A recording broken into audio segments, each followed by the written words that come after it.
C'est bon, ouais, c'est pas si nul que ça. Hein. Bienvenue au Mans, à l'avenue Jean Jaurès. Et aujourd'hui, Anaïs Naville de l'Atelier N m'a lancé un défi, oui, réaliser ma propre composition d'art floral. Par contre, je suis pas vraiment sûr du résultat. Allez, c'est parti.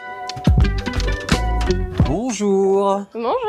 Alors, il paraît que j'ai un défi à faire. Anaïs, tu m'as lancé un défi, c'est de faire de l'art floral avec toi. Alors, raconte-nous un peu ce qu'on va faire aujourd'hui. Aujourd'hui, on va faire une composition avec des fleurs totalement dans l'esprit de Noël. Ce genre d'atelier est proposé à peu près une fois par mois, une composition piquée dans la mousse. Et ben, je vais aller de l'autre côté. Et comme ça, on va aussi apprendre un peu à te connaître avec cette vidéo. C'est ça. Comment s'est passé le déclic de te lancer Alors moi, dans ce métier-là? depuis toujours, j'ai fait du coup le stage de 3e, le fameux stage de découverte que tout le monde a fait. J'ai une fleuriste sur Le Mans. Après, j'ai vraiment eu le déclic pendant ce stage, ça s'est super bien passé. Après, j'ai fait plusieurs maisons sur Le Mans et puis au bout d'un moment, on a envie de travailler. T'avais envie de créer ta propre maison à toi. C'est ça, on a la base, on va avoir la coupe, la mousse du coup avec le pain de mousse que j'ai déjà préparé et caché, et on va venir apporter et garnir des fleurs autour. Et puis après là, on va remplir avec les fleurs. Pour préparer l'atelier, on va choisir les fleurs, une harmonie globale qu'il faut avoir. On prépare souvent sous une forme d'un bouquet, et puis après on pique dans la mousse. Puis n'hésitez pas à mettre en commentaire si vous connaissez bien sûr ce lieu. Alors on compte sur vous pour liker, pour partager la vidéo bien évidemment. Surtout de me juger, vous avez le droit.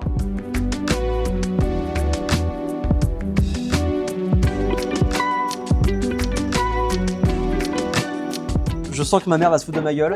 Je vais lui dire, je fais une main verte. Hein. Et là, tu viens couper. C'est bon, ouais, c'est pas si nul que ça. Hein. Alors, c'est quoi les compétences indéniables à avoir quand on est fleuriste? De la précision, surtout beaucoup de créativité, et puis surtout se démarquer. Comment tu arrives à démarquer? C'est que tu vois un peu ce que font les autres fleuristes, c'est les tendances du moment? Comment Alors, tu fais? c'est les tendances, c'est surtout aussi la sélection au niveau de nos fleurs, les plantes aussi, puis surtout au niveau de la déco, où je me suis pas mal démarquée sur la boutique, à trouver vraiment des beaux fournisseurs. Alors, je vais quand même rendre à César ce qui est à César. Lucas qui filme la vidéo, après une question qui est vraiment, mais pas bête du tout. Quand on est allergique au pollen, on peut devenir fleuriste? Pour moi, ça reste compliqué parce qu'on a quand même pas mal de fleurs, pas mal de plantes avec du pollen. Bon, après, peut-être qu'en se protégeant ou en portant un masque, ça reste. C'est pas forcément très agréable. Alors après, à tester.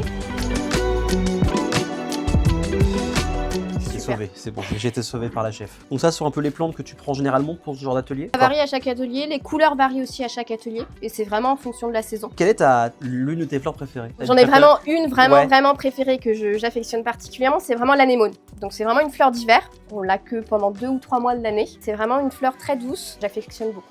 On fait ce qu'on peut, hein. Bon, c'est bon, l'atelier est fini, elles sont juste là, mais maintenant c'est à vous de nous dire laquelle est ma réalisation et laquelle est sa réalisation. Vous tapez 1 en commentaire, la 1 ici ou la 2. Merci beaucoup Anaïs et à toute ton équipe pour ce bel accueil, pour ce bel endroit. N'hésitez pas, c'est au 200 avenue Jean Jaurès. Alors, est-ce que j'ai bien géré? Est-ce que le défi est validé par toi? Pour moi, il est totalement validé. Merci beaucoup Anaïs. Merci à toi. On rappelle, c'est au 200 avenue Jean Jaurès au Mans, l'Atelier N.